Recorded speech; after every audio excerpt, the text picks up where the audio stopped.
Bienvenue sur LCP, c'est du jamais vu. Le débat sur la proposition de loi agricole n'aura pas lieu à l'Assemblée nationale. Pourquoi ? Eh bien, parce que les partisans du texte ont déposé et voté une motion de rejet contre leur propre texte. Alors pourquoi ça ? Eh bien, disent-ils, pour contrer le mur d'amendements qui s'annonçait à l'horizon.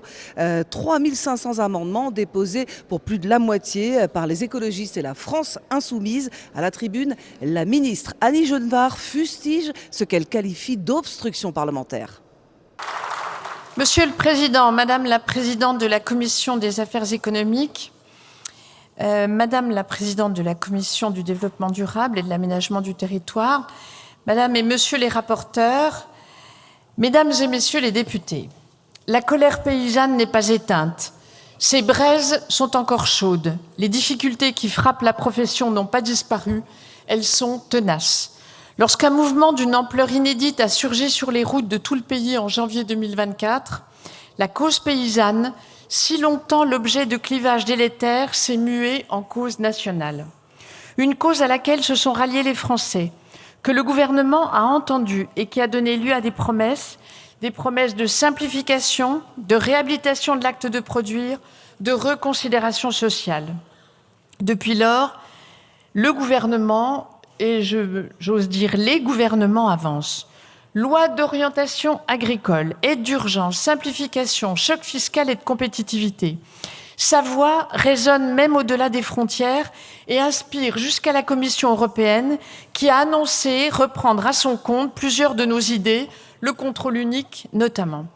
Le gouvernement avance, oui, et avec lui, toutes les bonnes volontés du pays et de la représentation nationale. De ces bonnes volontés est née cette proposition de loi, initiée par les sénateurs Laurent Duplomb et Franck Menonville et co-signée de manière transpartisane par près de 200 sénateurs. Je souhaite ici vigoureusement les remercier pour leur travail. Une proposition de loi plus qu'attendue par les agriculteurs est nécessaire dans son ambition de lever les entraves au métier d'agriculteur. Une proposition de loi porteuse de mesures concrètes qui répondent à des attentes concrètes et d'abord à la nécessité d'adapter notre cadre législatif aux réalités. Le principe de séparation entre la vente et le conseil de produits phytopharmaceutiques, aussi légitime soit-il dans son intention, a débouché sur un cadre trop rigide, comme l'ont souligné Dominique Potier et le ministre Stéphane Travert. Le gouvernement partage leur constat. Le statu quo n'est pas envisageable. L'ambition de ce texte est claire. Lever les blocages qui empêchent l'émergence d'un conseil efficace, utile aux agriculteurs comme à la transition climatique et environnementale. Avec les sénateurs, un compromis a été construit. Le texte autorise sous conditions strictes les distributeurs à conseiller tout en maintenant l'interdiction pour les metteurs en marché.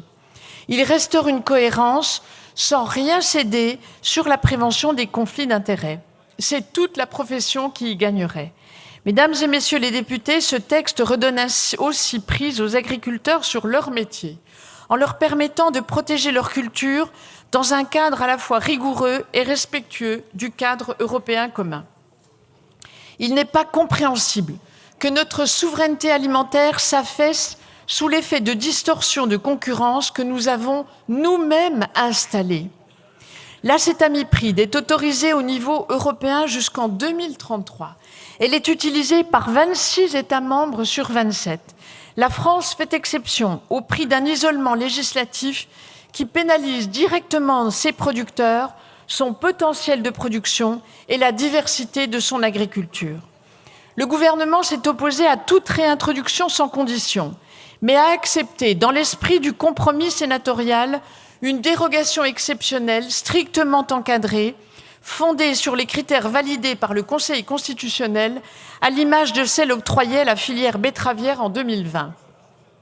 Elle ne rouvre en rien la voie aux néonicotinoïdes. Elle ne vaut que dans l'attente de solutions alternatives. La clé, comme toujours, est d'accélérer la transition sans laisser les agriculteurs sans solution. La Commission des affaires économiques a renforcé encore ce cadre et c'est sur ce texte stabilisé qu'il vous revient aujourd'hui de vous prononcer. Mesdames et messieurs les députés, cette proposition de loi porte aussi l'ambition de simplifier un quotidien sur lequel pèse un enchevêtrement kafkaïen de normes contradictoires, de seuils opaques, de procédures complexes et de surtranspositions incompréhensibles. Avec Agnès Pannier-Runacher, nous avons engagé une clarification des règles applicables aux projets d'élevage. Le texte adapte les procédures ICPE à la réalité des exploitations. Remplacement des réunions publiques par des permanences, relèvement des seuils pour les bovins, porcins et volailles, comme le permet la réglementation européenne, suppression des surtranspositions injustifiées. Il ouvre la voie à un régime spécifique, longtemps attendu par les éleveurs, distinct du cadre industriel, mieux proportionné et que seule une habilitation législative permet. Dans le même esprit, il rétablit le cadre de confiance dans les relations entre agriculteurs et administration. Les tensions avec l'OFB sont connues, elles traduisent un climat de suspicion qui ne profite à personne. Le texte y répond avec équilibre. Coordination renforcée des préfets, encadrement de la transmission des PV, usage encadré des caméras piétons. Ces mesures ne sont pas accessoires, elles sont structurantes. Elles permettront de rétablir la confiance, d'alléger la charge administrative et de rendre aux agriculteurs ce qu'ils ont de plus précieux, le temps de produire. Mesdames et messieurs les députés, ce texte engage aussi l'adaptation de notre agriculture au dérèglement climatique en apportant une réponse claire sur la question de l'eau. Sans eau, pas d'agriculture. Aussi, en reconnaissant l'intérêt général majeur des projets de stockage dans les zones de déficit hydrique, ce texte ne fait pas de faveur. Il pose une condition de survie. Face aux sécheresses, à l'irrégularité des pluies, à la hausse des températures, le stockage devient un levier incontournable aux côtés des économies, des réseaux modernisés et de la réutilisation des eaux usées. Supprimer cette disposition comme l'a fait la Commission du développement durable, c'est retirer aux agriculteurs un outil d'adaptation, c'est interdire à l'État d'en soutenir le développement, ce que prévoit un autre amendement adopté par ailleurs. Ce texte introduit aussi une catégorie de zones humides fortement modifiée pour simplement prévoir un cadre plus adapté aux particularités de certains territoires. C'est une écologie lucide, ancrée dans le réel. Mesdames et messieurs les députés, au-delà de ces leviers principaux, cette proposition de loi apporte d'autres réponses concrètes aux attentes de terrain. Concernant l'ANSES, je veux dire stop aux contre-vérités. Il n'a jamais été question de remettre en cause son indépendance scientifique, ni dans l'esprit du texte, ni dans la position du gouvernement. J'ai entendu les interrogations, notamment sur la transmission des décisions aux tutelles ou sur le rôle d'un conseil de protection des cultures. Ces dispositions ont été supprimées en commission et le gouvernement ne porte pas leur réintroduction. Ce débat est donc clos. Mais j'entends aussi la demande de transparence, de dialogue, d'efficacité, notamment sur l'identification des alternatives aux produits phytopharmaceutiques ou des filières en impasse lorsqu'il n'en existe pas. Ces sujets, qui ne relèvent pas du domaine législatif, posent une question de droit. Le gouvernement a donc saisi le Conseil d'État pour sécuriser le cadre d'action. Sa réponse est attendue prochainement. Au-delà de ces mesures essentielles, ce texte renforce également l'assurance prairie face aux aléas climatiques, encadre le déploiement de la technique de l'insecte stérile et améliore les capacités d'intervention de l'État contre les menaces phytosanitaires via une habilitation législative claire qui prolonge et amplifie les objectifs portés par la proposition de loi du député Hott que je salue. Mesdames et messieurs les députés, toutes ces avancées ont été permises par le travail acharné de ceux qui s'y sont engagés. Et je tiens ici à saluer plus particulièrement l'engagement constant de son rapporteur Julien Dive. Le texte a jusqu'ici donné lieu à un véritable débat parlementaire et c'est heureux. Plus d'une semaine de débats en commission, plus de 800 amendements examinés, près de 100 adoptés, aboutissant à un texte enrichi que le gouvernement salue.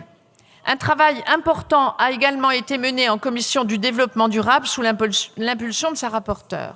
Elle a exprimé des réticences avec des amendements qui ne rencontrent pas l'assentiment du gouvernement, ni, je le crois, celui d'une large partie du monde agricole. Mais nous sommes prêts à avoir ce débat ensemble dans l'hémicycle. Nous aurions été prêts à avoir ce débat ensemble dans l'hémicycle de façon claire et respectueuse. C'est ainsi que vit On écoute la ministre, s'il vous plaît. C'est ainsi que vit la démocratie parlementaire que vous trahissez. Un débat démocratique que les commissions ont pleinement su faire vivre. Un débat qui a permis d'aboutir à un texte équilibré, enrichi de plusieurs amendements auxquels le gouvernement souscrit pleinement. Un débat en commission qui a montré qu'une majorité pouvait se dégager sur ces sujets exigeants dans la clarté et dans l'écoute. C'est un signal politique extrêmement fort, une démonstration que lorsque le travail parlementaire se déploie pleinement, dans un esprit de responsabilité, il ouvre des chemins et produit des solutions. Et pourtant, mesdames et messieurs les députés, toutes ces solutions, certains ici veulent qu'elles se fracassent sur le mur de l'obstruction. Plus de 3500 amendements, dont 70% venant des Verts et de LFI, l'équivalent de ce qui a été déposé sur la première partie du budget pour 2025. Écoutez bien ce chiffre, 1 071 562 mots, l'équivalent des 7 volumes de la recherche du temps perdu. 1 071 562 mots, et pas un seul pour les agriculteurs, juste un long voyage en absurdie.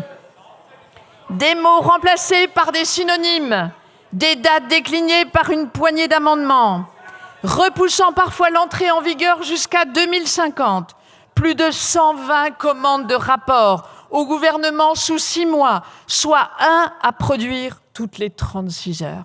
Des propositions ubuesques de modification du titre de loi qui vont jusqu'à l'indécence de proposer celle de loi anti-paysans.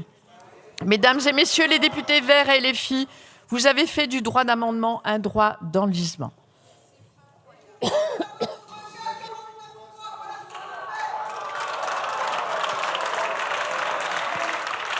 Vous vous abritez... On écoute Madame la Ministre, s'il vous plaît. Vous vous abritez derrière un droit constitutionnel pour enliser le débat parlementaire parce que vous avez peur du vote. Peur parce que vous savez qu'à force de conviction, une majorité d'adoption peut être trouvée dans cet hémicycle parce qu'elle existe dans le pays. Nous pourrions en rire si les conséquences pour nos agriculteurs qui chaque jour s'usent jusqu'à l'os pour vous nourrir, n'en payaient pas le lourd tribut. Mesdames et messieurs les députés, la colère des champs mérite mieux que les manœuvres de couloir. Le rapporteur Julien Dive a été contraint de déposer sur son propre texte une motion de rejet pour que cette proposition de loi puisse finalement faire l'objet d'un vote. Je respecte son choix et j'aurai l'occasion de m'en expliquer tout à l'heure. Mais je trouve déplorable et en réalité triste pour notre pays qu'il soit nécessaire d'en arriver là pour qu'une loi prospère. Je vous remercie pour votre écoute. Autre soutien de cette proposition de loi, le rapporteur Julien Dive. Lors de la même séance, il va endosser à la fois le rôle de rapporteur, puis celui de défenseur de la motion de rejet. Le voici d'abord dans le rôle du rapporteur. La parole est à Monsieur Julien Dive, rapporteur de la Commission des affaires économiques pour 5 minutes.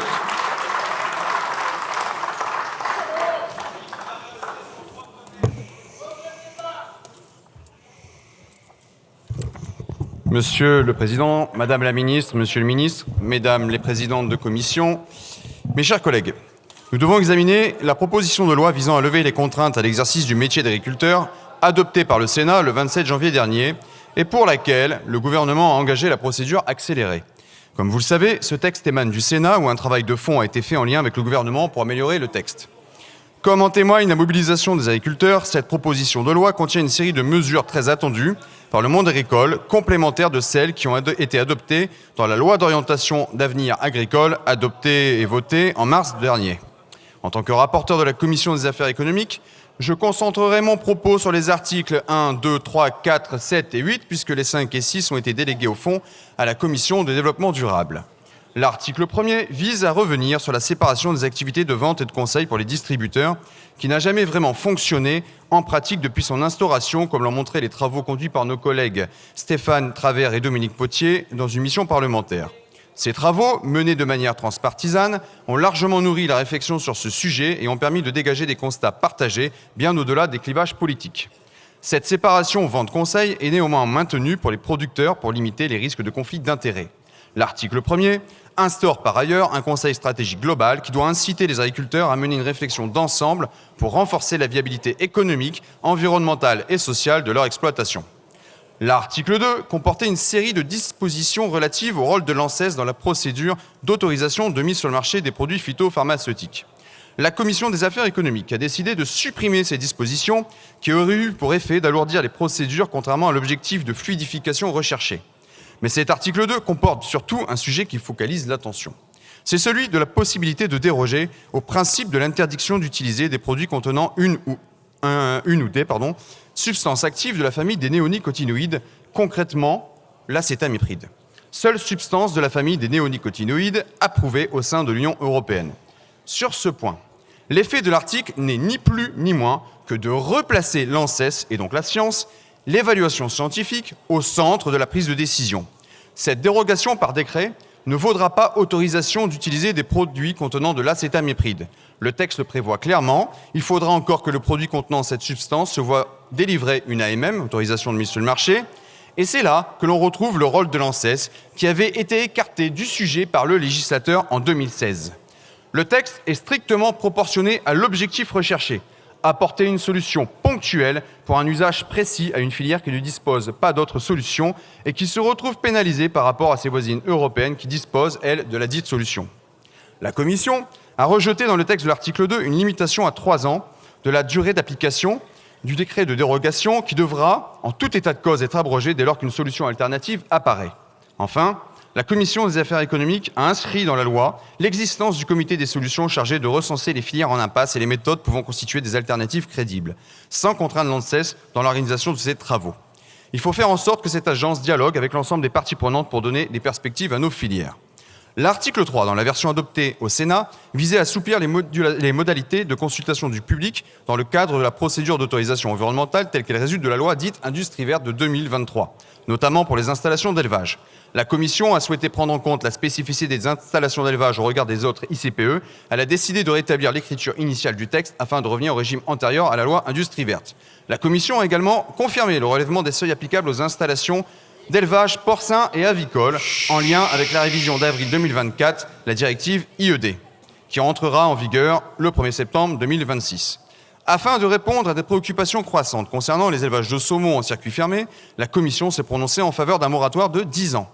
L'article 4 a été modifié par la Commission des affaires économiques pour rétablir une procédure de recours des éleveurs contre l'évaluation de leur perte de récolte en prairie par un indice.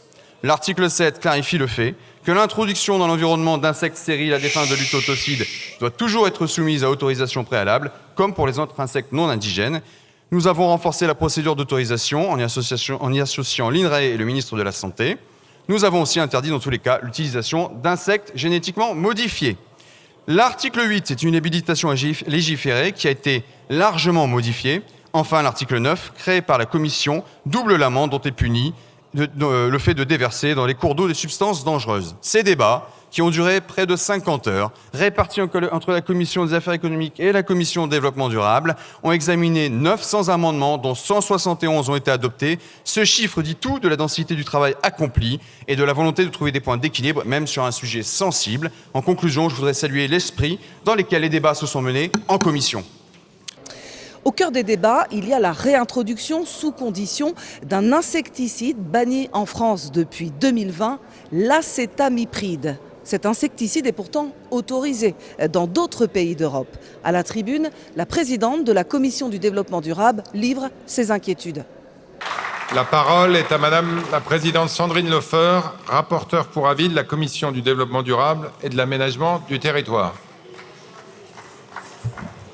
Merci Monsieur le Président, Madame la Ministre, Monsieur le Ministre, Madame la Présidente de Commission, Monsieur le rapporteur, chers collègues. Nous avons une responsabilité commune, c'est bâtir une agriculture résiliente, respectueuse du vivant et des générations futures. Dans un monde incertain où les ressources naturelles s'épuisent, où la parole scientifique est parfois remise en cause, ce devoir collectif est plus urgent que jamais. La proposition de loi que nous examinons aujourd'hui ne répond ni à cette exigence, ni aux attentes concrètes des agriculteurs qui nous demandent deux choses: vivre dignement de leur travail et être accompagnés pour s'adapter au réchauffement climatique.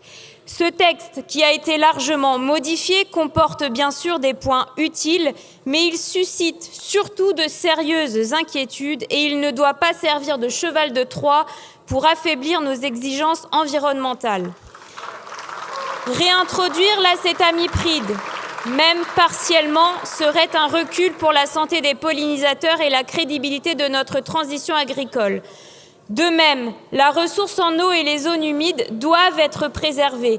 J'ai conscience des difficultés sur le terrain, nous devons y répondre, mais on ne peut pas sacrifier nos ambitions environnementales au nom de solutions de court terme. Mon engagement comme rapporteure du texte, comme présidente de commission et comme agricultrice, c'est de défendre une agriculture durable et résiliente. La Commission du développement durable et de l'aménagement du territoire est saisie au fond des articles 5 et 6. Je veux remercier les députés de ma commission qui ont travaillé et amendé le texte dans une volonté commune de construire un texte respectueux du monde agricole et de nos engagements environnementaux. Je me réjouis de la suppression de l'article 5 par la Commission, car cet article était inacceptable, en particulier s'agissant des dispositions sur les zones humides. Il prévoyait la création d'une nouvelle catégorie de zones humides fortement modifiée. Ma position est ferme à ce sujet. L'urgence n'est pas de continuer à les dégrader, mais de les restaurer. Concernant le stockage, l'article 5 favorisait les ouvrages de stockage de l'eau et les prélèvements pour l'agriculture. L'octroi de dérogations d'une part à la protection des milieux aquatiques et de notre ressource en eau et d'autre part à la protection des habitats naturels. Il ne saurait être question de reconnaître toutes les retenues d'eau d'intérêt général, sans examen au cas par cas et en dérogeant aux obligations du droit environnemental. Toutes les retenues d'eau n'ont pas les mêmes impacts sur le cycle de l'eau. Je ne suis pas opposée à l'irrigation, elle est parfois nécessaire, mais elle doit s'inscrire dans une stratégie cohérente de transition agricole. L'article 5 ter, introduit en commission, représente une avancée considérable pour la protection de la santé humaine et des écosystèmes. Depuis 1980, plus de 14 000 captages d'eau potable ont été fermés, dont 45% pour cause de teneur excessive en nitrates et pesticides. Les études scientifiques se multiplient et mettent en évidence les liens entre exposition aux pesticides et augmentation des cancers, maladies neurologiques, troubles hormonaux et de fertilité. L'article généralise la délimitation des aires d'alimentation des captages et met en place des plans d'action pour protéger la qualité de l'eau. Il sera possible sur ces zones d'utiliser les alternatives efficaces déjà disponibles comme les produits de biocontrôle ou ceux autorisés en agriculture biologique. Revenir sur cette avancée en séance ferait courir un grave risque à la population. J'en viens maintenant aux autres articles additionnels après l'article 5 introduit en commission. J'y suis à titre personnel défavorable. Je considère d'abord qu'il impose aux agriculteurs et agricultrices des conditions trop drastiques pour accéder à la ressource en eau, notamment pour ceux qui réservent l'usage de l'irrigation à la seule agriculture biologique ou qui interdisent tout financement des ouvrages de stockage par les agences de l'eau.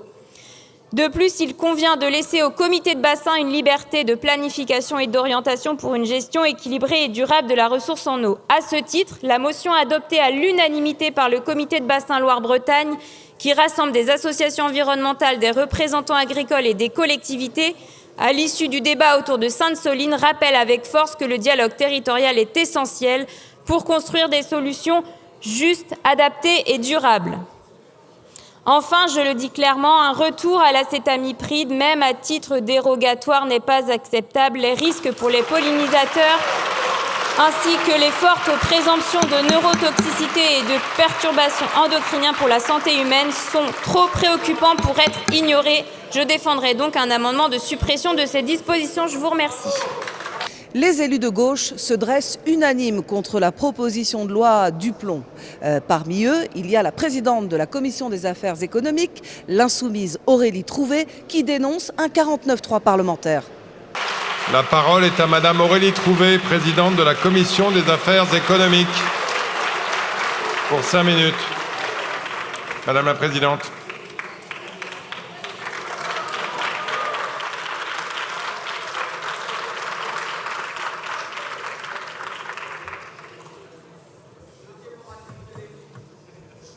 Elle est bonne.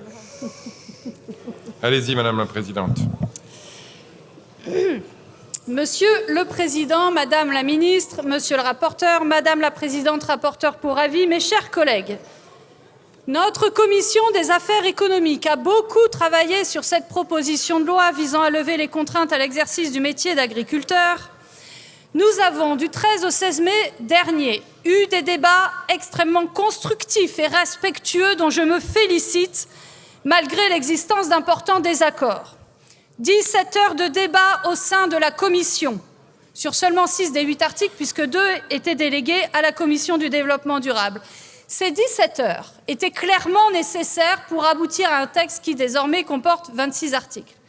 Ce climat constructif, respectueux, est bien éloigné, il faut le dire, des dégradations matérielles, des menaces, des violences inacceptables, malheureusement commises à l'encontre de certains de nos collègues parlementaires et de leur permanence.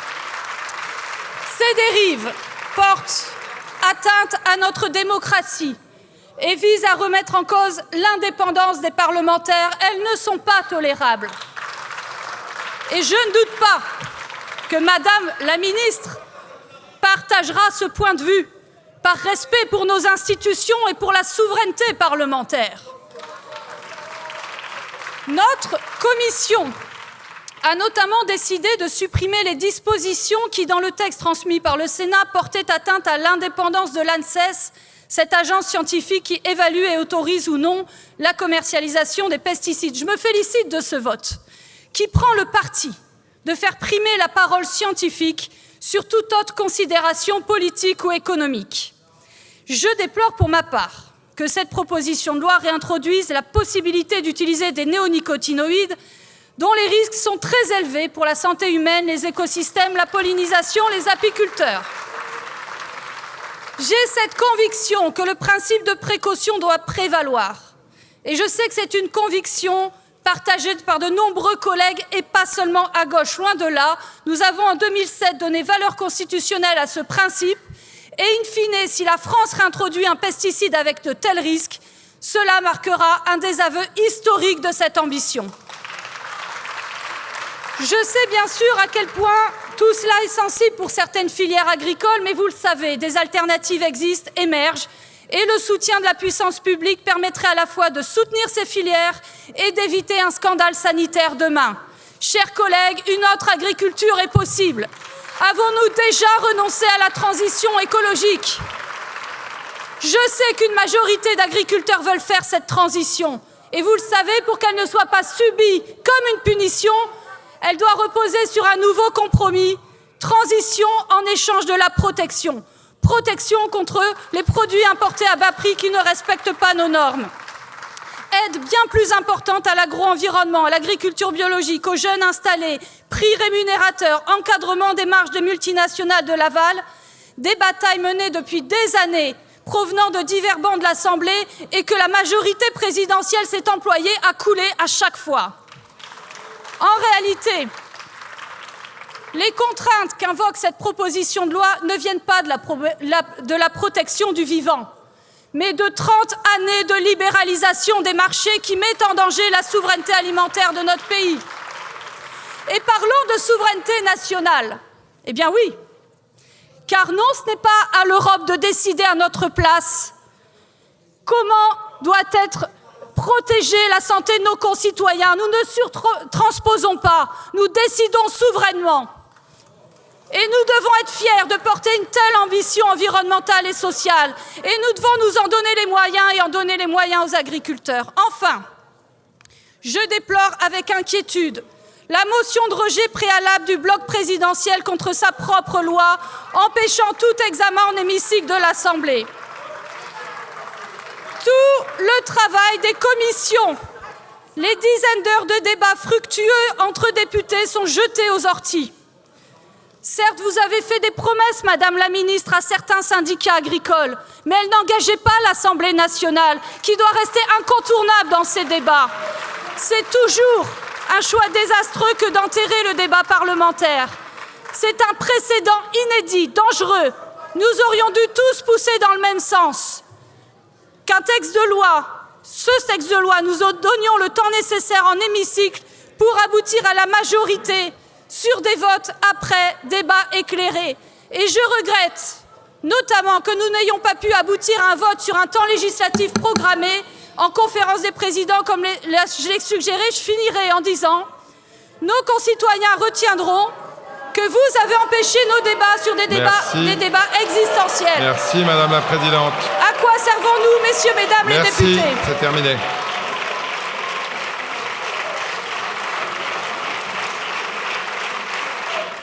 Beaucoup de tumulte sur les rangs de la gauche qui dénoncent un débat empêché par une motion détournée de son objet.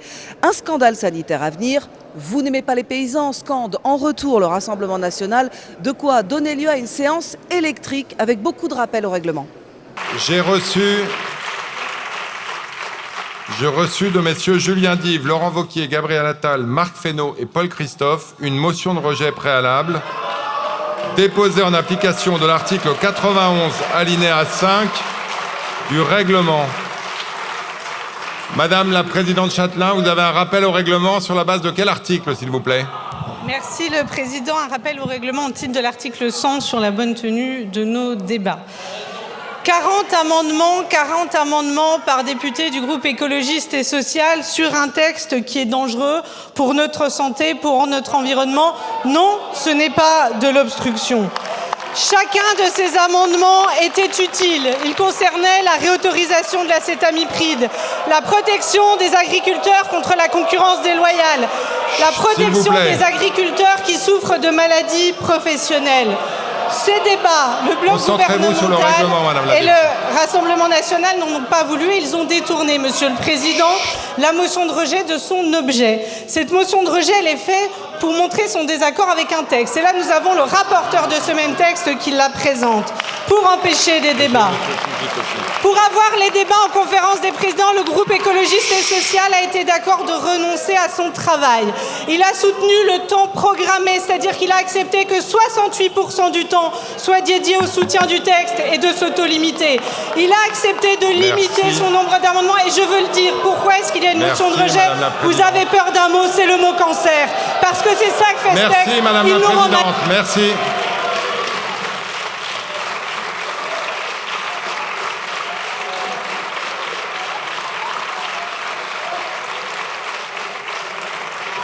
Mes chers collègues,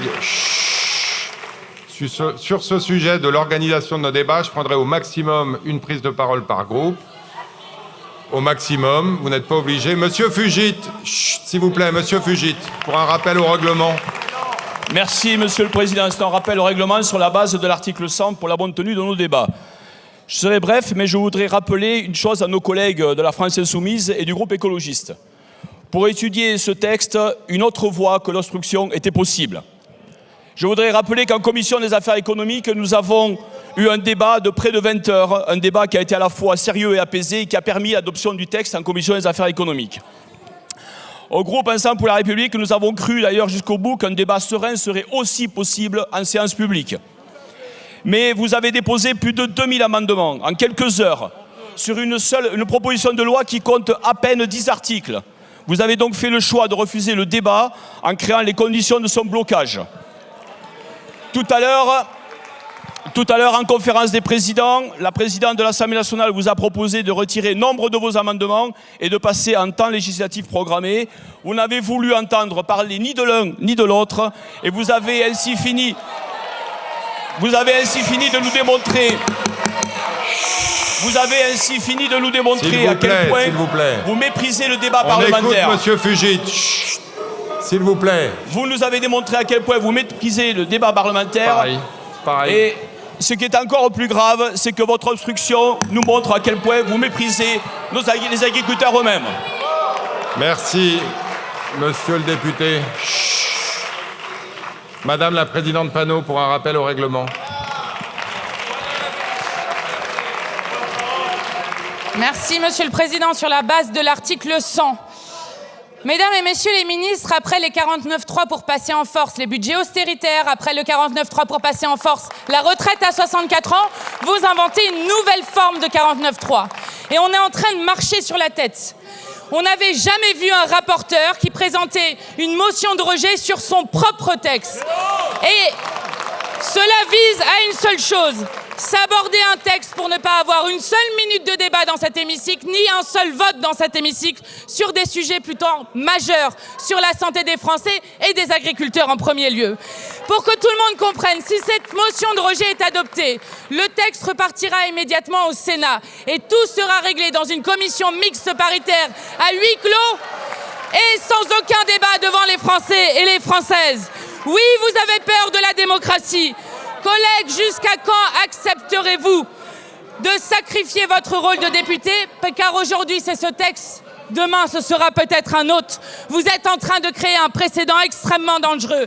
Car si vous acceptez qu'une motion de rejet devienne un 49.3 contre l'Assemblée nationale, alors ce n'est plus vous, les députés, qui légiférez, mais la FNSEA qui fait sa loi. Alors, face à un coup de force antidémocratique, nous ne vous laisserons pas piétiner l'Assemblée nationale. Merci, et nous déposerons une motion de conclure. censure contre ce gouvernement.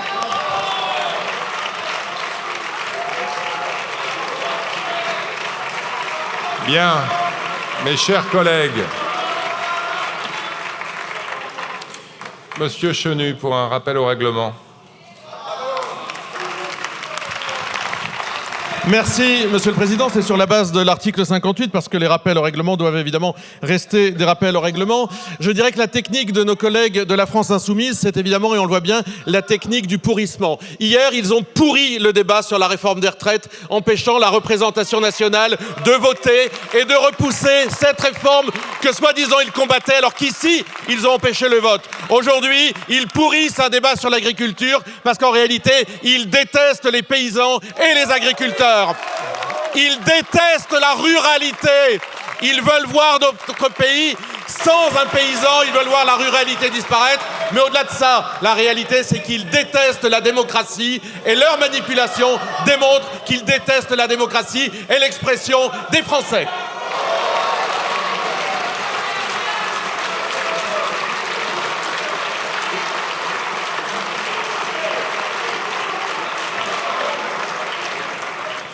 La parole est au président Boris Vallaud pour un rappel au règlement. S'il vous plaît. Merci, s'il vous plaît, un peu de silence. Président, rappel sur le fondement de l'article 100 de notre règlement. Simplement pour que chacun ait conscience du fait qu'il y a dans cette manœuvre, dont le rapporteur même est à l'origine, un déni de démocratie grave sur des sujets qui préoccupent les Françaises et les Français, allez, on s'écoute. Nos agricultrices et nos agriculteurs. Non content de faire un grand mensonge à cela, en prétendant que la loi que vous apprêtez à repousser et à renvoyer dans finalement les couloirs sombres plutôt que dans le débat démocratique dans l'hémicycle, n'apportera pas un euro de plus dans la cour des fermes, puisque vous ne vous attaquez pas à la question des revenus. Ne permettra pas le moindre mètre cube d'eau supplémentaire qu'il nous faut partager. Ne permettra pas, parce que rien n'est prévu sur le foncier agricole, d'installer le moindre nouvel agriculteur, ni de défendre nos élevages, c'est-à-dire notre souveraineté alimentaire. Ce matin, en conférence des présidents, j'ai vu de la part de l'extrême droite, de la droite, du socle commun, un concours de lenteur pour ne pas répondre favorablement aux propositions qui avaient été formulées par d'autres groupes dont nous ne sommes pas, donc j'en parle de façon d'autant plus tranquille, de retirer un certain nombre d'amendements pour autoriser le vrai débat ici, c'est-à-dire l'exercice de la démocratie. Bien, mes chers collègues, avant de donner la parole à monsieur Julien Dive pour présenter la motion de rejet préalable, je voudrais rappeler que les conditions d'examen de cette proposition de loi ont fait l'objet d'échanges durant tout le week-end. La conférence des présidents, ça a été dit, a été spécialement réunie à ce sujet à 15h. Elle n'est pas parvenue à une solution qui conviendrait à tous. Chacun, en tout cas toutes celles et ceux qui souhaitaient l'exprimer, ont désormais pu faire entendre leur point de vue. En conséquence, à partir de maintenant et jusqu'au vote sur la motion de rejet préalable, je n'accorderai plus la parole pour des rappels au règlement. Alors on le disait, c'est du jamais vu. Le rapporteur du texte, Julien Dive, est remonté à la tribune pour endosser le rôle de défenseur de la motion visant à rejeter son propre texte, une manœuvre tactique du bloc central pour empêcher une obstruction parlementaire sur la proposition de loi. Monsieur le rapporteur, vous avez la parole pour un maximum de 15 minutes. Vous aurez évidemment des explications de vote de 2 minutes maximum par groupe. Monsieur le rapporteur. Chut, allez, on écoute. Monsieur le Président, Madame la Ministre, Monsieur le Ministre, Madame la rapporteure, chers collègues, Madame la Présidente de Commission, chers collègues, j'aurais aimé un débat constructif, j'aurais aimé confronter nos arguments, croiser nos visions, comme nous avons su le faire en commission. Des échanges parfois vifs, souvent exigeants, mais toujours respectueux. J'aurais aimé entendre les arguments de fond de chacun, vous répondre, construire là où c'est possible, assumer nos divergences là où elles existent. J'aurais aimé que les agriculteurs, en suivant nos travaux aujourd'hui, perçoivent un Parlement à la hauteur de leurs attentes, capable de parler de leur quotidien avec sérieux, lucidité et responsabilité. Et nous étions sur cette voie. En commission, le dialogue a existé. Surtout, il a été ouvert. 52% des avis favorables que j'ai rendus ont concerné des amendements portés par la gauche. Article par article, cette proposition de loi a été travaillée.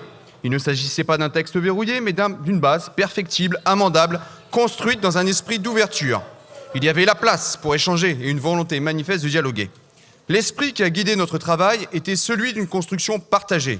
Nous n'avons pas défendu un texte figé, monolithique ou partisan, nous avons défendu une méthode, c'est-à-dire l'écoute, la confrontation utile et le progrès par le désaccord. Ce texte, je l'ai porté depuis le mois de mars, comme un artisan attentif à ce que chacun puisse y apporter sa pierre.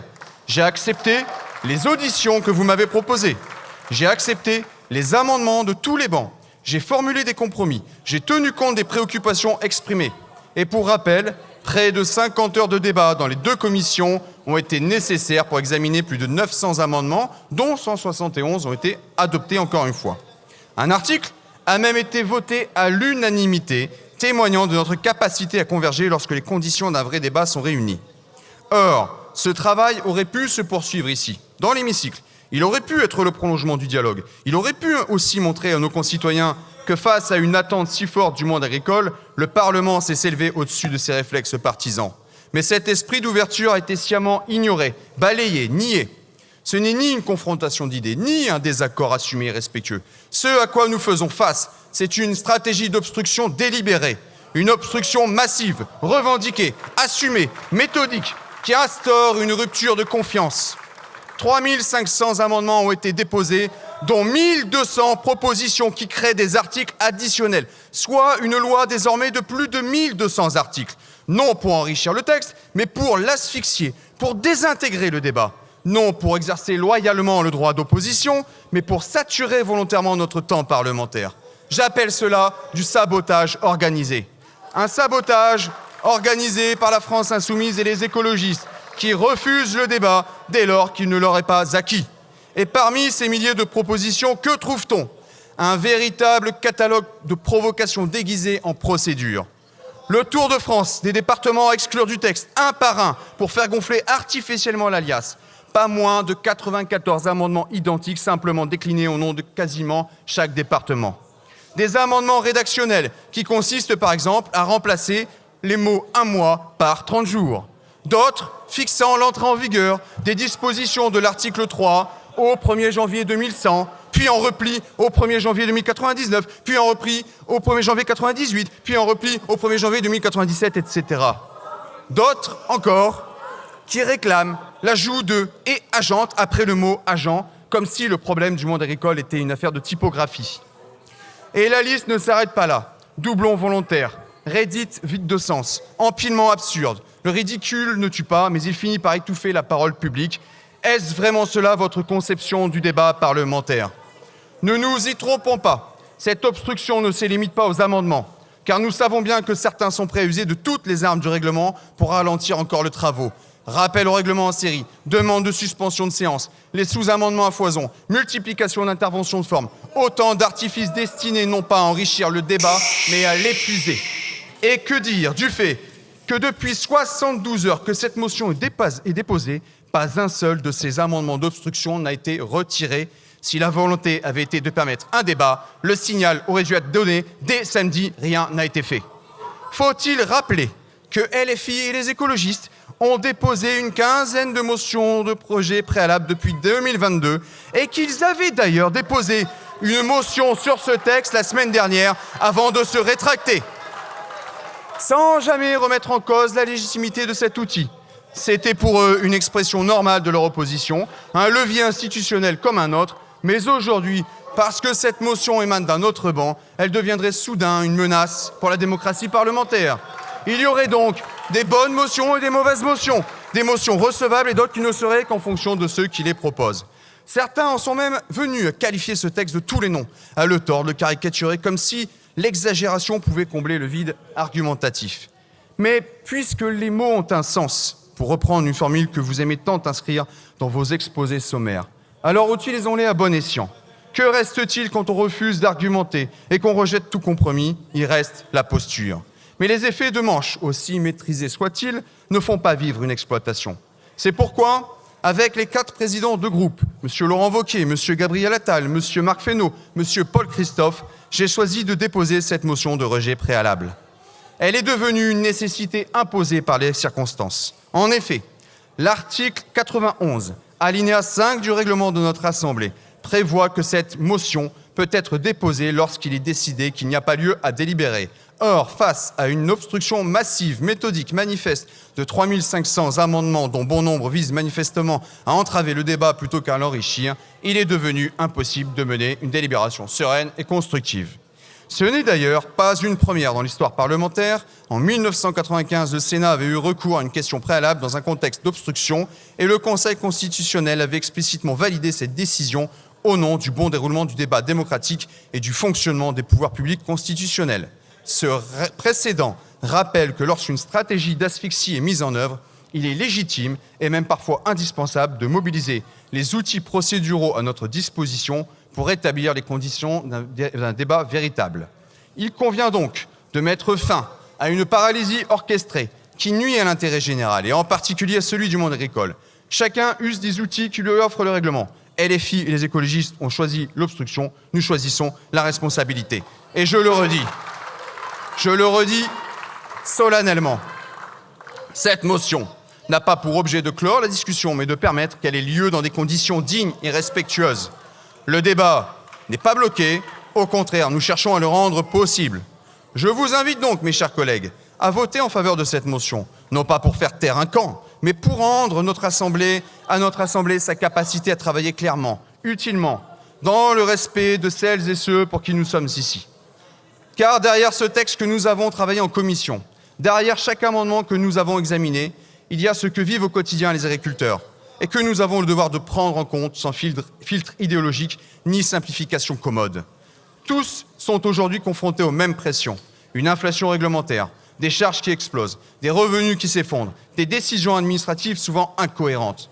Ils travaillent sans relâche, week-end compris, parfois même dans la peur d'un contrôle injuste, la peur de ne pas pouvoir honorer une échéance, la peur de devoir arrêter. Leur quotidien est fait de décisions immédiates, de coups durs, de solitude aussi. Et que leur répond-on aujourd'hui? Un rideau d'amendements, un mur procédural, une obstruction méthodique. Mais quel message, quel message!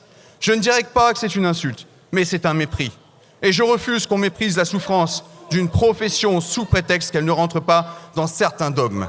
Je veux enfin inviter chacun d'entre vous à faire ce que nous devrions tous faire en pareille circonstance. Aller à la rencontre des premiers concernés par ce texte, les agriculteurs. Ils vous attendent aujourd'hui. Ils vous attendent aux portes de l'Assemblée nationale. Ils ne sont pas des milliers, non, car si beaucoup ne font pas le déplacement, ce n'est ni par désintérêt ni par résignation. C'est parce qu'ils sont chez eux, à tenir debout, une exploitation qui ne peut pas attendre. Ceux qui viennent le font parfois au détriment de leur culture ou de leurs bêtes, simplement pour nous dire qu'ils attendent que cela avance, qu'ils ne supportent plus qu'on recule à force d'artifice. On peut passer des heures ici à s'affronter sur des amendements sans contenu, déposés uniquement pour bloquer. Mais rien, je dis bien rien, ne remplacera jamais un échange avec ceux pour qui nous légiférons. Alors allez les voir, prenez ce temps-là, écoutez-les. Demandez-vous honnêtement si le Parlement peut encore se permettre ce sabotage. À ceux qui, depuis ces bancs, ont déposé des milliers d'amendements pour ralentir ce texte, je pose une question simple. Êtes-vous prêt à regarder un agriculteur droit dans les yeux et à lui dire que son quotidien peut encore attendre parce que le calendrier parlementaire doit servir vos manœuvres?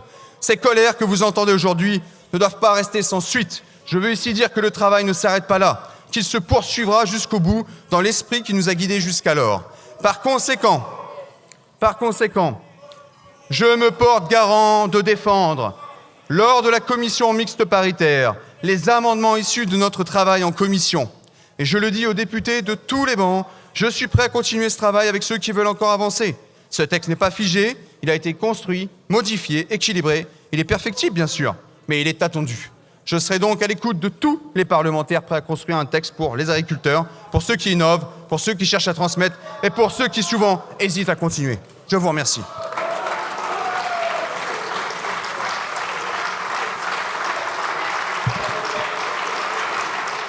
Merci, monsieur le député. Madame la ministre, est-ce que vous souhaitez prendre la parole sur cette motion? Madame la ministre? Madame la ministre? Chut. Madame la ministre, puis Madame la présidente de commission. C'est dans cet ordre-là. Merci, Monsieur le Président, Mesdames et Messieurs les députés. On sait tous qu'avec 3500 amendements, le texte ne peut pas aller au bout. Et c'est précisément ce que vous souhaitez. Vous ne voulez pas que le texte aille jusqu'au vote. Et c'est bien là qu'est le problème. Et vous en convenez. Donc, le gouvernement prend Allez-y, Madame la ministre. de cette obstruction. Tout le débat est de savoir si une minorité a le droit de vie ou de mort sur un texte. Tout le débat est de savoir si une majorité de députés peut faire aller jusqu'à son terme un texte de loi qu'il soutient. Voilà. Donc vous y avez répondu. Nous considérons dans ce cas que nous comprenons la volonté des quatre... Écoutez, Madame la ministre, s'il vous plaît. Non, s'il vous plaît, on écoute Madame la ministre. Nous comprenons parfaitement la décision qui a été prise par les 4 présidents de groupe de cette motion de rejet présentée par Julien Dive. Je trouve personnellement assez savoureux, Madame la présidente de la commission des affaires économiques, que vous accusiez les parlementaires d'enterrer le débat. Non, mais c'est vraiment l'inversion de la charge de la preuve.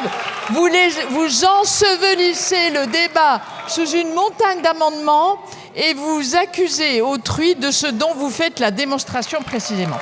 Donc le gouvernement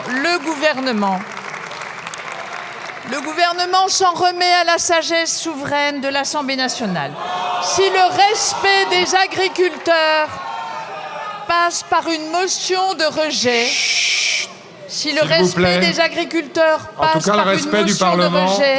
préalablement à une CMP que le gouvernement espère conclusive, le gouvernement le comprend parfaitement.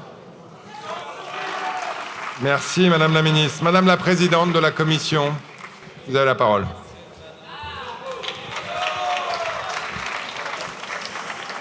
Merci.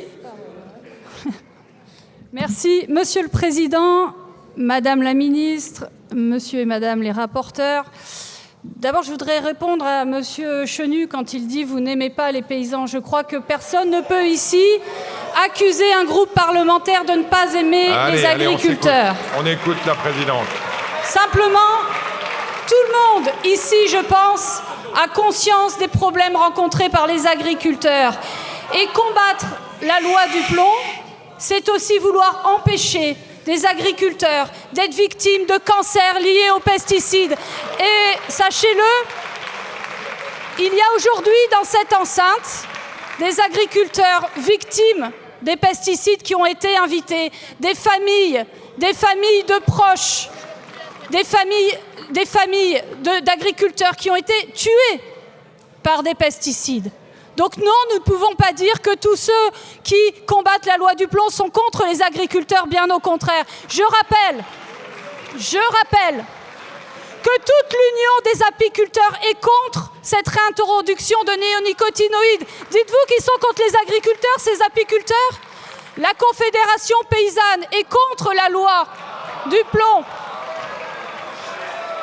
Est-elle? Mais quel que soit ce qu'on pense de tel ou tel syndicat, on ne peut pas dire à un syndicat qu'il est contre les agriculteurs, enfin. Donc, je reviens à cela, évitons les anathèmes qui, à mon avis, n'ont pas de sens. J'arrive maintenant, puisque à la question donc gravissime, à mon avis, de cette motion de rejet qui est déposée. Je veux rappeler ce qui s'est passé en conférence des présidents. Pour ma part, j'ai suggéré un vote sur un temps législatif programmé. Ce vote, évidemment, il suffisait d'une majorité de présidents de groupe pour que il puisse y avoir un temps législatif programmé. Et ça résolvait toute la question, puisque bien évidemment, ça faisait tomber des milliers d'amendements. De fait, malheureusement, je constate que nous n'avons pas pu aboutir à ce vote sur le temps législatif programmé, et je le regrette bien. Pourquoi notamment le bloc présidentiel n'a pas soutenu ce vote sur un temps législatif programmé? Voilà. Eh bien, j'arrive à l'interprétation.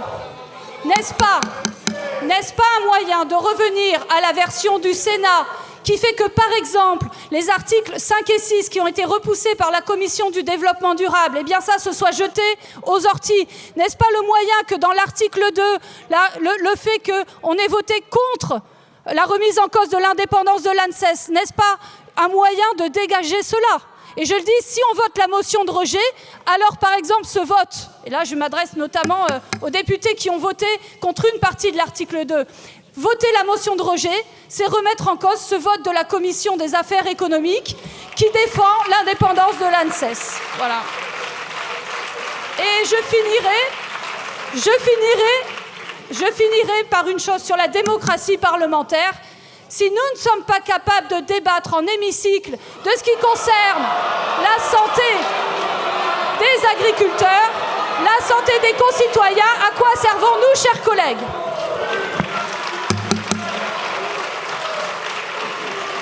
Merci, Madame la Présidente. Vous le voyez, c'est un débat très crispé en séance publique sur cette proposition de loi Duplomb qui autorise notamment la réintroduction sous certaines conditions d'un insecticide banni en France depuis 2020, l'acétamipride. Ambiance tendue. Je vous annonce que sur la motion de rejet, j'ai été saisi du groupe de la France Insoumise d'une demande de scrutin public que j'annonce dans l'enceinte de l'Assemblée. Mais avant, évidemment, on va passer aux explications de vote. 2 minutes maximum. Monsieur Topiak, vous avez la parole. Merci, Monsieur le Président.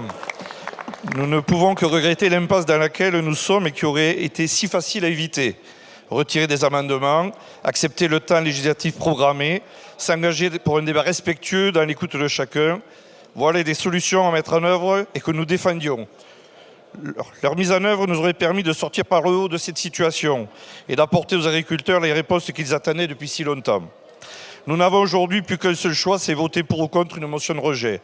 Alors que le travail parlementaire devait être fait de mesures et de compromis, nous voilà privés et de l'un et de l'autre. Car nous le savons, en votant la motion de rejet, nous repartirons de la version sénatoriale. Et nous sommes nombreux à considérer que cette version méritait d'être retravaillée pour offrir davantage de garanties environnementales. En commission, notre groupe a voulu défendre une position d'équilibre et de compromis, avec quelques succès. Car s'il nous faut préserver notre souveraineté alimentaire et répondre aux difficultés de nos agriculteurs, nous devons également entendre la légitime inquiétude de nos concitoyens inquiets de la préservation de leur santé et de l'environnement. Alors nous tenons à vous alerter. Si cette motion était adoptée, ceux qui siègent en commission mixte paritaire devraient veiller à revenir à une position équilibrée, à l'image des débats que nous avons eus en commission des affaires économiques. Dans l'hypothèse inverse, ce texte pourrait ne pas être adopté dans sa version finale, retour dans l'hémicycle. C'est avec cette vigilance et ces mises en garde que nous acceptons aujourd'hui, et avec regret, pour une majorité d'entre nous, de voter cette motion de rejet. Cela fait trop longtemps que les agriculteurs attendent. Il est temps que la loi poursuive son chemin législatif. Merci, monsieur le député. La parole est à monsieur Julien Brugerolles pour le groupe de la Gauche démocrate et républicaine. Merci, monsieur le président. Monsieur le rapporteur, chers collègues, avec cette motion de rejet, vous projetez de museler notre Assemblée et de dessaisir les députés de leur droit le plus fondamental, amender, débattre et voter. C'est un coup de force inédit contre la représentation nationale. Un coup de force dont le principal objectif est en réalité d'écarter du débat parlementaire les vrais sujets qui minent notre agriculture. Car l'initiative sénatoriale de cette proposition de loi n'est pas seulement démagogique, elle nous détourne des causes profondes des difficultés que rencontrent nos agriculteurs. Votre motion de rejet nous prive d'un débat sur la question centrale des prix et des revenus et de la répartition de la valeur ajoutée. Votre motion de rejet nous prive d'un débat sur la protection réelle de nos producteurs contre les importations de produits ne répondant pas à nos exigences sociales, environnementales et sanitaires. Votre motion de rejet nous prive d'un débat sur la mise en place d'un vrai régime public d'assurance contre les risques climatiques, sanitaires et environnementaux. Tous ces sujets méritaient une grande loi d'orientation et de programmation agricole, mais ils ont été soigneusement évacués de la loi dite d'orientation pour la souveraineté alimentaire. Monsieur le rapporteur, chers collègues, en choisissant finalement de contourner l'Assemblée sur ce texte, vous privilégiez la déréglementation et la dérégulation à la protection de notre agriculture et de nos agriculteurs. Vous poursuivez ainsi les dérives libérales les plus préjudiciables à la durabilité de notre agriculteur. Nous en sommes convaincus, plus nous alignerons la baisse de nos exigences sur celle des pays moins-disants, moins nous disposerons de leviers et de forces pour protéger nos agriculteurs et notre souveraineté alimentaire. C'est pourquoi les députés du groupe GDR voteront résolument contre cette motion de rejet.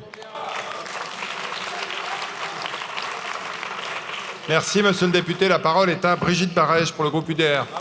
Merci, monsieur le président, madame la ministre.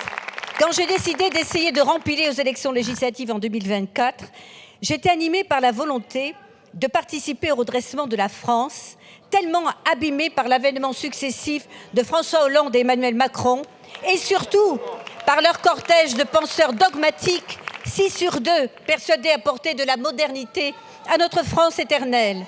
Nos terroirs ont été les premières victimes. À cause d'eux, l'agriculture, notre fleuron international, excédentaire à l'export, est aujourd'hui en fin de vie. Le mot n'est pas trop fort. Grâce à Ségolène Royal et tant d'autres, au prétexte de sauver la planète, on a achevé nos paysans et bientôt nos paysages. Et pourtant, nos agriculteurs ont fait des efforts. Ils ont essayé de s'adapter à toutes ces normes. Dans mon département, le Tarn-et-Garonne, premier exportateur de pommes, de prunes, de noisettes, les arboriculteurs ont modifié leur système d'irrigation en passant de l'aspersion au goutte à goutte. Mais comment peut-on encore soutenir qu'il pourrait se passer d'eau ? Ils ont aussi remplacé leur traitement phytosanitaire par la lutte raisonnée. Mais comment comprendre et accepter qu'à quelques kilomètres de l'autre côté des Pyrénées, les Espagnols continuent à utiliser des produits interdits en France ? Résultat, aujourd'hui, de cette absurdité, nos cerisiers sont ravagés par la mouche, les pommes et les noisettes par le puceron cendré et la punaise diabolique. Trop de normes, trop de défiance. Le faux procès sur les abeilles en est l'illustration. Non, il ne s'agit pas de réintroduire tous les néonicotinoïdes. Seulement l'un d'eux qui est autorisé dans toute l'Europe jusqu'en 2033, l'acétamipride. Et le vrai prédateur des abeilles, c'est le frelon asiatique. L'abeille est reine dans nos vergers, car elle nous pollinise. Cette concurrence déloyale depuis tant d'années fait qu'aujourd'hui, nous sommes passés du premier rang d'exportateurs de pommes au monde au 9e rang. Dès lors, on importe et on consomme en France des fruits qui sont traités par des produits interdits ailleurs. Il faut arrêter cette folie. Voilà pourquoi nous voterons la motion de censure, la motion de rejet, car le monde agricole n'a pas besoin... Merci, Madame la députée. La parole est à Madame Hélène Laporte pour le groupe du Rassemblement national. Merci, Monsieur le Président. Ce n'est un secret pour personne. L'agriculture française souffre. Les agriculteurs ne cessent de nous le rappeler. Il est impossible de survivre en subissant des contraintes plus lourdes qu'ailleurs en Europe tout en affrontant une concurrence faussée. Depuis des années, ils attendaient un véritable allègement normatif plutôt que des mesures cosmétiques telles que celles contenues dans la dernière loi d'orientation agricole. La proposition de loi déposée le 1er novembre, adoptée le 27 janvier au Sénat, répond enfin à cette attente. Avec des mesures concrètes, au premier rang desquelles la fin de la surtransposition française sur l'acétamipride, nous déplorons 65% de pertes de récolte de noisettes en 2024. 60% des fruits consommés en France sont issus de l'importation. Il est urgent d'agir pour permettre à nos producteurs de continuer à nous nourrir. En 25 ans, la France est passée de second au 6e rang mondial des exportateurs agricoles. À cause de l'ambiguïté et de l'embarras du gouvernement et du groupe majoritaire, l'examen du texte a été repoussé à de multiples reprises. Une preuve de plus que pour vous, le combat pour l'égalité des armes en agriculture n'est pas une priorité. En commission, nos agriculteurs ont fait l'amer constat de l'absentéisme du camp présidentiel et des LR d'ailleurs dans le cadre de la commission du développement durable et de l'acharnement de la gauche à détricoter le texte. Aujourd'hui, ce sont les socialistes qui brillent par leur absence. Alors, grâce au groupe Rassemblement national, seul assidu et à prendre la cause agricole au sérieux, les dispositions essentielles ont pu être préservées et la catastrophe ainsi évitée. Désormais, la stratégie de la gauche est claire, l'obstruction. Avec près de 2400 amendements dilatoires des groupes écologistes et LFI, une discussion sereine est devenue impossible. Dans ces conditions, l'adoption de cette motion est le seul moyen de poursuivre les travaux dans un cadre acceptable. Nous voterons cette motion et cette motion ne peut passer que parce que le Rassemblement national la vote. Nos agriculteurs ont trop attendu. Certains ici les abandonnent, d'autres les combattent. Nous, au Rassemblement national, nous sommes à leur côté à défendre notre souveraineté alimentaire.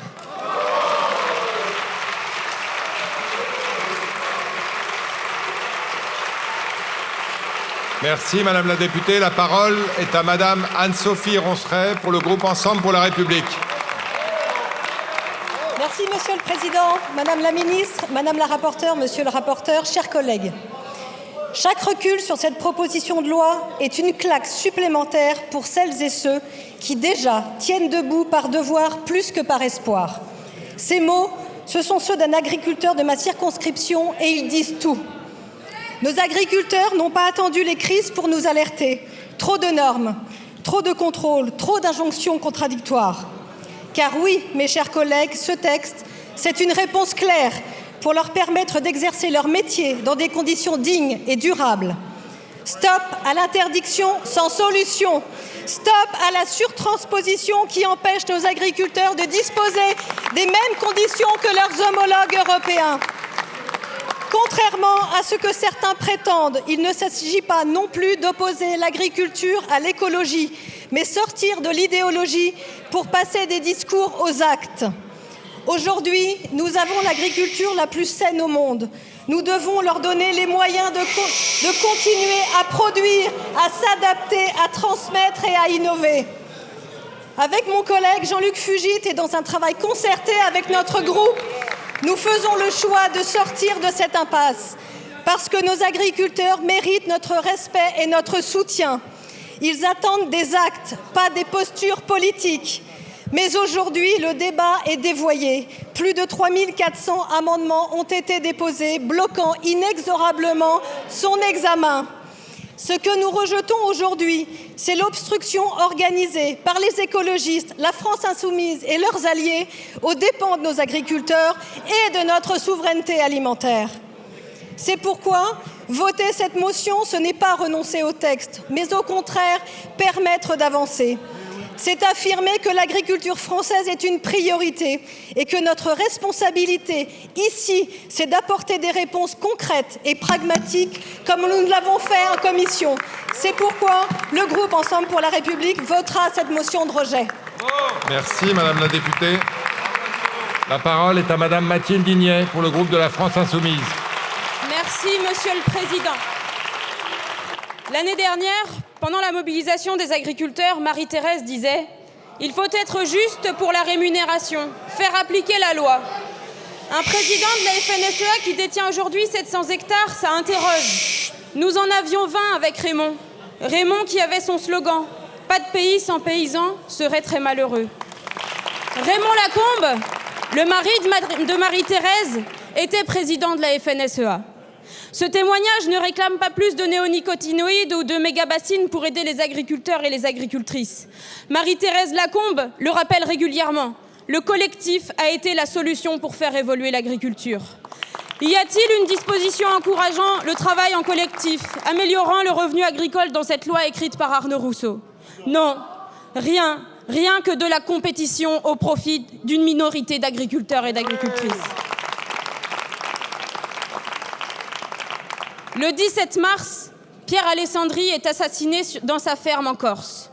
En 2023, Paul François, paysan charentais, est violemment agressé à son domicile après avoir fait condamner Bayer pour son intoxication aux produits chimiques. Et ces paysans bretons, intimidés pour avoir posé des questions sur l'enrichissement de certains de leurs dirigeants. En Bretagne, en Corse, en Charente, c'est la violence contre les paysans qui est la première contrainte à l'exercice du métier d'agriculteur. Et que fait le gouvernement? Rien. Que propose cette loi pour lever les contraintes? Réautoriser des pesticides dangereux pour la santé et la biodiversité. Favoriser l'agrandissement des élevages. Par contre, rien pour des prix rémunérateurs garantis et l'encadrement des marges. Rien sur le foncier, sur la concurrence déloyale accentuée par les accords de libre-échange. Pire, le sénateur Duplon pointe une agriculture de l'assistanat. Voilà comment les majors de la FNSEA considèrent leurs collègues agriculteurs. La loi Duplon ne profite qu'à l'agrochimie et à l'agrobusiness. Elle symbolise l'un des derniers soubresauts de l'agriculture industrielle. Pour tous les autres, cette loi représente un danger. Avec cette motion de rejet, vous piétinez la voix des paysans et des paysannes qui s'opposent à ce texte. Vous piétinez la voix et la mémoire des victimes de pesticides, agriculteurs, salariés, riverains. Vous tremblez face au lobby. Merci, Madame la députée. Non. Vous ramassez ça, s'il vous plaît, tout de suite. Vous le savez, les manifestations de sautifs sont proscrites dans l'hémicycle. Je vous demande de ranger tout ça, s'il vous plaît. Franchement, c'est pas du niveau de la représentation nationale. Chut. S'il vous plaît, j'aimerais qu'on écoute l'explication de vote de Madame Mélanie Thomas pour le groupe du Parti socialiste. Allez-y, Madame la députée.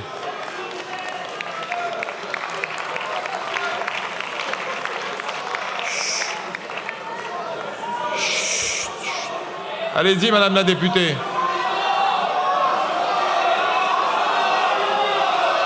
Ça va, c'est bon.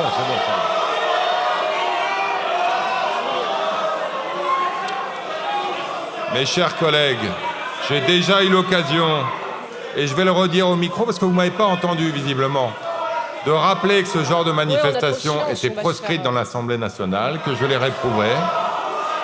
J'aimerais désormais qu'on puisse écouter dans le calme Madame Mélanie Thomas. Vous avez la parole. Et vous seule. Chut. Allez-y, Madame la députée. Non, mais s'il vous plaît. Non.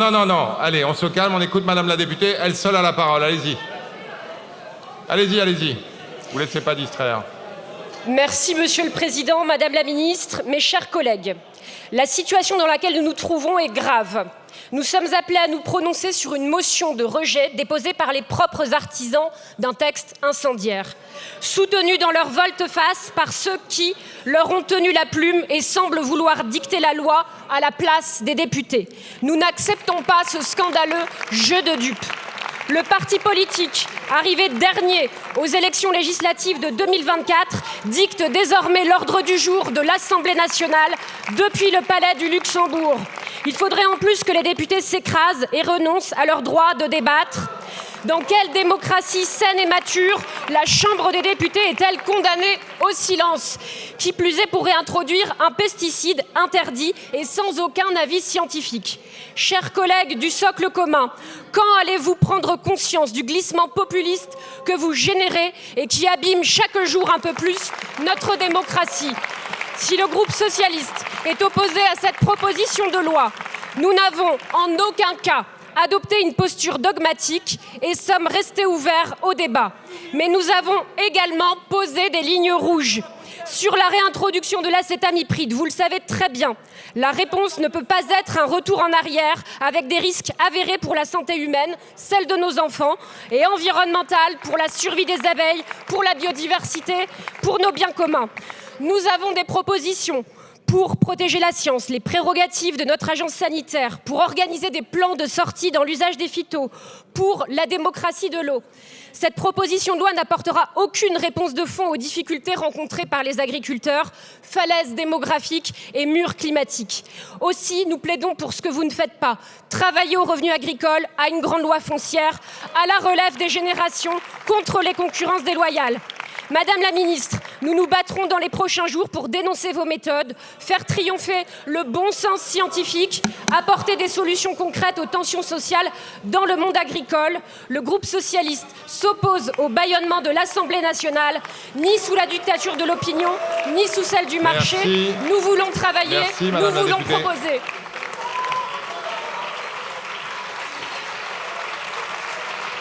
La parole est à Monsieur Guillaume Lepers, pour le groupe de la droite républicaine. Merci. Merci, Monsieur le Président, Madame la Ministre, mes chers collègues. Aujourd'hui, j'ai honte. J'ai honte de la situation dans laquelle nous sommes et de l'image qu'encore une fois, notre Assemblée va renvoyer. S'il vous plaît. Une fois de plus, collègues de la France Insoumise et des écologistes, vous bordélisez cet hémicycle. Les Français nous regardent. Le monde agricole nous regarde. Il est inquiet, il attend des solutions pour ne pas disparaître dans les 10 prochaines années. En janvier 2024, les manifestations agricoles ont éclaté dans mon département, le Lot-et-Garonne. J'étais alors maire et j'ai vu, entendu, ressenti la détresse de nos agriculteurs. Ce texte entend traiter cette détresse d'une profession qui veut vivre de son travail et non des subventions de la PAC. Chers collègues, on ne peut pas se revendiquer défenseur des agriculteurs et empêcher qu'ils aient accès à l'eau, qu'ils puissent utiliser les mêmes outils de leurs concurrents européens, qu'ils puissent développer leur élevage afin d'assurer notre souveraineté alimentaire. Quand bien même cette motion de rejet échoue, nous ne pourrons pas mener ce débat, car en déposant des milliers d'amendements, vous avez sciemment organisé l'impossibilité d'examiner ce texte. Vous choisissez la politique politicienne plutôt que le débat d'idées. Ce n'est pas pour ça que je me suis présenté en juin dernier. Ce n'est pas pour ça que les Lot-et-Garonnais m'ont élu et ce n'est pas pour ça que vos électeurs votent pour vous. Chers collègues, si les Français ont élu une Assemblée nationale sans majorité absolue, c'est pour que l'on travaille ensemble, que l'on trouve des compromis en déposant ces milliers d'amendements. Vous refusez tout compromis, vous refusez le débat, vous faites le choix de l'obstruction plutôt que de la discussion. Avec Laurent Wauquiez, le groupe droite républicaine se tiendra toujours aux côtés des agriculteurs. Alors mes chers collègues, ce n'est pas pour rejeter ce texte, mais pour rejeter son obstruction que le groupe droite républicaine votera avec déchirement favorablement la motion du rapporteur. Merci. Parmi les interventions marquantes du texte, il y a celle de l'élue écologiste Delphine Batho. Elle dénonce un texte obscurantiste, un trumpisme à la française. La parole est à Madame Delphine Batho pour le groupe écologiste et solidaire. Merci, Monsieur le Président.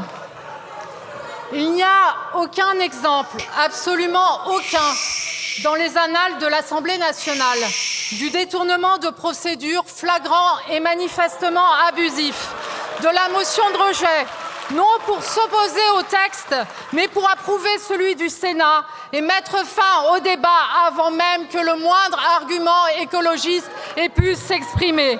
C'est sans précédent sous la Ve République. Cela en dit long sur la honte que vous inspire ce texte. Un texte obscurantiste dont l'auteur, le sénateur Duplon, considère que le changement climatique est, je cite, bénéfique. Une loi d'une portée inédite contre la science, contre l'ANSES, contre la santé publique, contre l'intérêt général.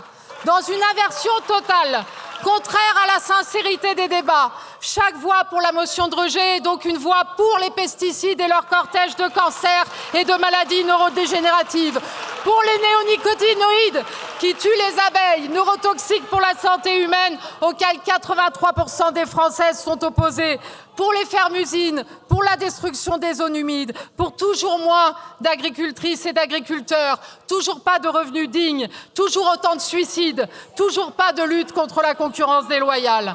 49.3, vote bloqué, temps programmé, les moyens de contraindre le débat parlementaire ne manquent pas. Mais vous leur préférez le détournement de procédure, sans peur du ridicule ni limite morale, pour faire taire les voix dans vos rangs qui ne se résignent pas à voter pour un poison et avec pour résultat un renversement de souveraineté au profit du Sénat. Cette spirale vous conduira jusqu'au bout à la soumission aux exigences de l'agrochimie.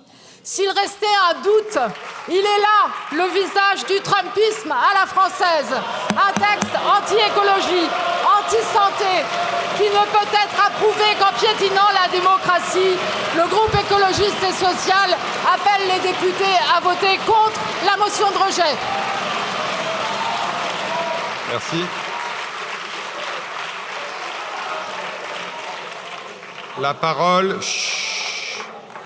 La parole est au président Fesneau pour le groupe démocrate.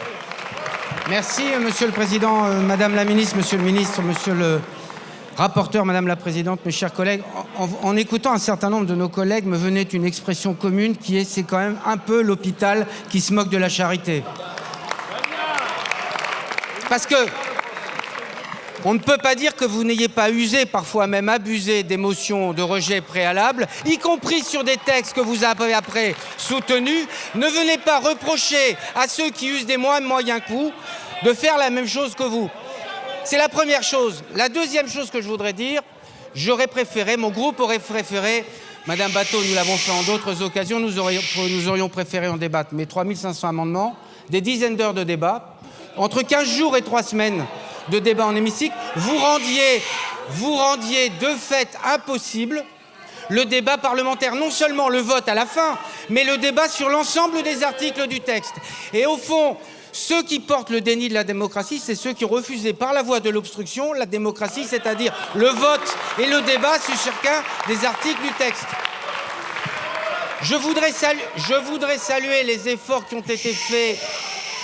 Je voudrais saluer les efforts qui ont été faits. S'il vous plaît, on écoute le président Fesneau.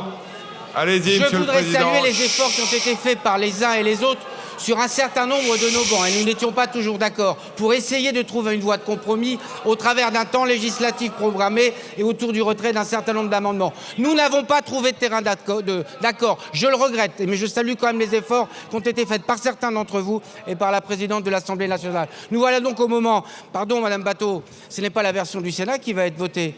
C'est là ce qui va se passer. Rappelez la procédure. Il va y avoir une CMP.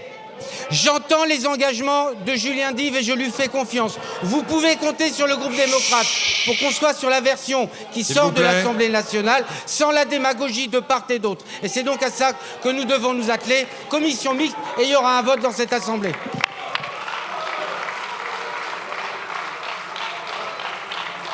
Merci, Monsieur le Président. Et pour terminer ces explications de vote, la parole est à Henri Alfonari pour le groupe Horizon et Apparentés. Merci Monsieur le Président, Madame la Ministre, Monsieur le rapporteur, Mesdames les Présidentes, chers collègues. Pour la première fois, le groupe Horizon Indépendant votera une motion de censure. Non pas pour rejeter ce texte qui apporte des réponses concrètes aux difficultés rencontrées chaque jour. Attendez, Monsieur le député, attendez. S'il vous plaît, non, je voudrais que tout le monde se calme, même vous, monsieur le député, qu'on écoute la dernière explication de vote et qu'on puisse ensuite voter en toute sérénité. Allez-y, monsieur le député. Chut. S'il vous plaît, calmez-vous, calmez-vous. Allez-y, monsieur le député, vous avez la parole, et vous seul. Je vous remercie. Je parlais des agriculteurs qui nous nourrissent malgré l'obstruction de la parole. Mais pour rejeter la stratégie d'obstruction massive déployée par certains groupes de cet hémicycle, animée par une logique de blocage qui dénature nos institutions et notre travail de parlementaire. Plus de 3500 amendements, au minimum 3 semaines de débat. Ce que vous faites, mes chers collègues, c'est révéler que vous êtes des mauvais perdants. Car au-delà des nombreuses caricatures que vous avez énoncées sur ce texte, vous le savez, à la fin, vous êtes minoritaire. Vous refusez donc le résultat du vote. Ainsi, vous condamnez ces milliers d'hommes et de femmes qui manifestent leur droit à produire sans entrave idéologique sur la protection des cultures, sans obstacle excessif au développement de leur élevage, sans incertitude permanente sur l'accès à l'eau et sans contrôle disproportionné qui mette le doute sur leur engagement. Cette obstruction est une attaque directe contre nos agriculteurs qui méritent mieux que vos manœuvres politiciennes. C'est également une attaque portée au débat parlementaire et à l'esprit de dialogue et de construction qui devrait nous animer collectivement. Notre groupe votera donc cette motion pour permettre au texte d'être rapidement examiné en CMP et ainsi lui donner toutes les chances d'aboutir. Nous faisons ce choix avec responsabilité, avec gravité aussi, mais surtout avec une profonde loyauté à l'égard du monde agricole. Je vous remercie.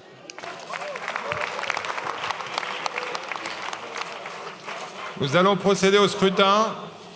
Je rappelle que c'est un scrutin public. Merci de regagner vos places. Sans vous blesser, monsieur Gage. Le scrutin est ouvert.